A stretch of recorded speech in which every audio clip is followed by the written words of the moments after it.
After a long day's work, Sir Handel puffed into the sheds. Scarlowe and Rheneas could tell he was in a bad mood.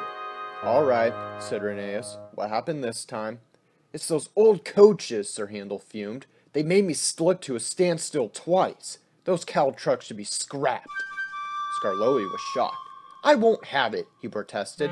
"Those old dears need kindness, not bad names." "Exactly so," agreed Rheneas. He winked at Scarlowe. "You be thankful, Sir Handel, that we're not a mountain railway." "A mountain railway? What's that?" "A railway which climbs mountains, of course." "But it can't," said Sir Handel. "Its engine's wheels would slip." "But it can," said Rheneas firmly. "We've heard of one quite near here." "It can't." "It can." A noisy argument started just as Donald shunted a flat truck to the siding nearby. On the truck was a queer-looking engine. He had 6 small wheels and a stovepipe chimney. His boiler was tilted downwards, and his cylinders were back to front. "Wheesht," whispered Donald hoarsely. "Dinna wake a wee engine. It's tired he is. He's away back from England after being mended. You ken how it is." "We understand. But who is he?" "He's called Cody. After the mountain is a railway climbs." "Well, did you ever!" exclaimed the 2 old engines. They looked at Sir Handel and chuckled. "I don't believe it," said Sir Handel. "Och, you best ask him yourself. Then maybe you learns the truth I be telling you." Donald puffed away, offended. Cody woke to find the engines gazing at him. "Where am I?" he asked. They told him. "That's good," he said. "I'm nearly home now." "Do you really climb mountains?" asked Scarlowe. "I've done it for years." "You must be clever. We couldn't. Our wheels would slip." "I'm not really clever," laughed Cody.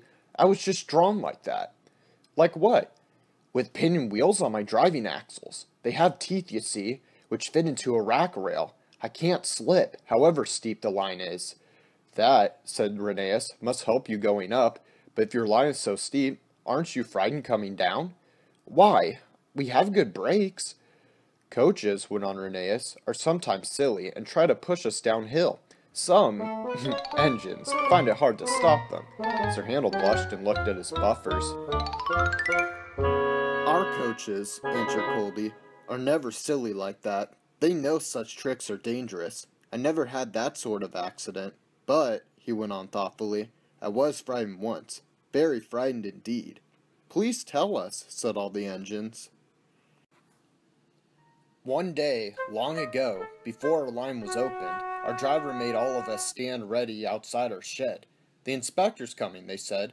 'We don't know which one of you he'll choose.'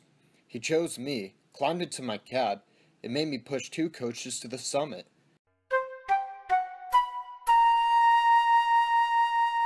"So far so good," he said. "Now we'll test your brakes." So he went and stood on the steepest part of the line. Down, down it fell, with a nasty curve below. "Brakes off, driver. Let him roll." "Ooh!" gasped the little engines in horror. The coaches nudged me. We gathered speed downhill. I was terrified. My driver's hand stole to the brake. "Hands off," ordered the inspector. Then I remembered I had automatic brakes. I could put these on myself. Perhaps the inspector wanted to see if I could. They worked beautifully. "Well done, Coldy," said the inspector. "You'll do." I smiled, of course, but I felt very shaky. My driver and fireman mopped their faces. They'd been nervous too. "I'm never nervous now," finished Coldy. "Why should I be? There's no need."